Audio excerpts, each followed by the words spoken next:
we take you back now to Bloemfontein, where family, friends and the community have gathered at the City Hall in Bloemfontein in the Free State for the funeral service of 30-year-old Olorato Mongale.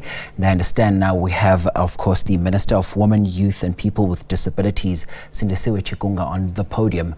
Let's listen in. She was a daughter of the Free State, a daughter of democracy, born in 1994. And she carried the dreams of a new South Africa with quiet confidence and bold vision. Olorato was not just a shining light, but a beacon of excellence for her generation, academically gifted, creatively driven, and socially grounded. She didn't just learn, she led. She didn't just achieve, she inspired. Even at the time of her passing, she was actively shaping her future. Olorato's life reminds us of the power of South African womanhood. She was intelligent, grounded, multilingual, spiritual, and courageous. She was love in name and in nature. And though we are gathered here because the light was taken from us far too soon, let us first pause to honor the fullness of who she was, not as a victim, but as a visionary, not as a statistic, but as a sister, a daughter, a leader, a friend, a citizen, an achiever, but a young South African. And yet, despite all her promise and purpose, Olorato's life was tragically cut short. We are not gathered here today because she lived a full life, but because she was taken too soon, under circumstances no family should ever have to endure. The passing of Olorato Mongale is not only a personal loss for her loved ones, it is a loss to the nation.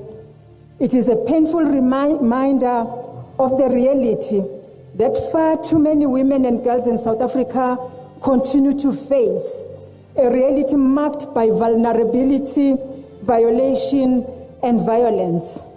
Gender-based violence and femicide remain among the gravest human rights violations confronting our country today.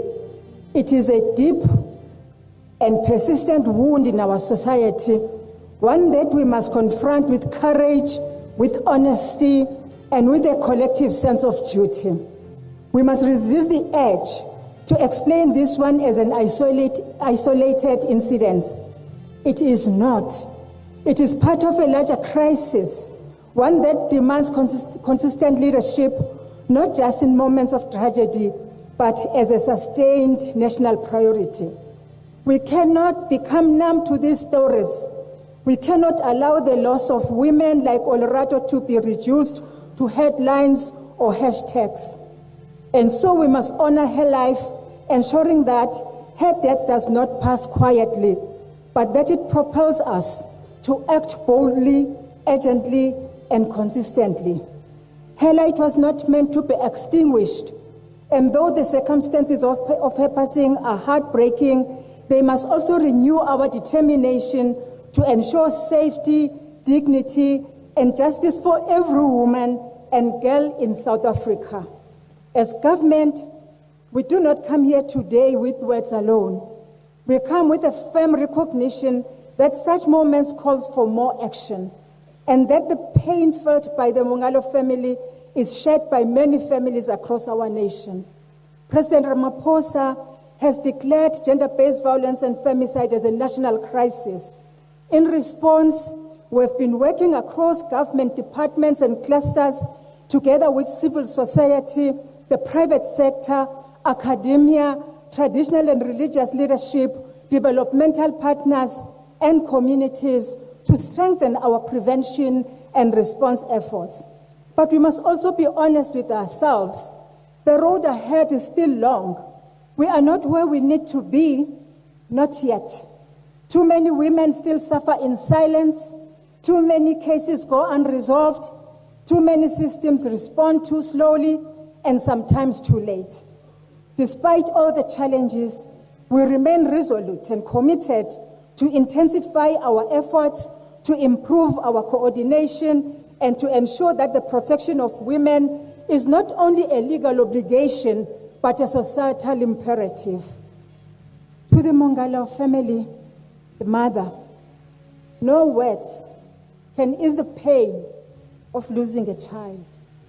No tribute, no official visit, no policy statement can replace Olorato's presence in your lives. But I want you to know, as a mother, as a fellow South African, and as a minister entrusted with the responsibility to protect and empower women and young people in this country, I stand with you and I share your pain. You are not grieving alone. Your sorrow is felt by many, and your courage, even in the face of this tragedy, is a light to all of us. Isaiah 41 verse 10 says, "Do not fear, for I am with you. Do not be dismayed, for I am your God. I will strengthen you and help you. I will uphold you with my righteous right hand." You raised a remarkable young woman. Her light reached far beyond our shores, and even now it continues to shine as a symbol of what South African must nurture and South Africa must nurture, and what we must never again lose. To the young people of this country, let us not allow Olorato's story to end in grief. Let us honor her by pursuing our dreams fiercely, by supporting one another, and by rejecting all forms of violence, not just in words, but with action. To the women of South Africa, you deserve to live in a country where your safety is guaranteed, not debated, where your rights are upheld, not negotiated, where your lives are valued every hour of every day. And to all South Africans, let this moment remind us that the responsibility to end gender-based violence belongs to all of us.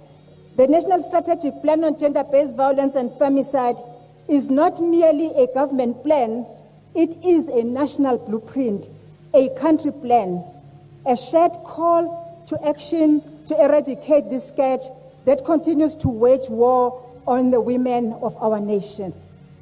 And only a united society, and one that raises its voice, acts decisively, and builds with compassion, will overcome it. We are very sorry, Olorato. South Africa should not have had to lose you. Not a young woman like you. Not in the manner you left us. We are sorry, and very sorry, Sisi. May your spirit rest in eternal peace and rise in glory. May your memory strengthen our resolve, and may your name never be spoken without purpose. Robala Kakahoso Olorato Mongale. Your light lives in our hearts, and you will always live in our national conscience. God bless South Africa. I thank you.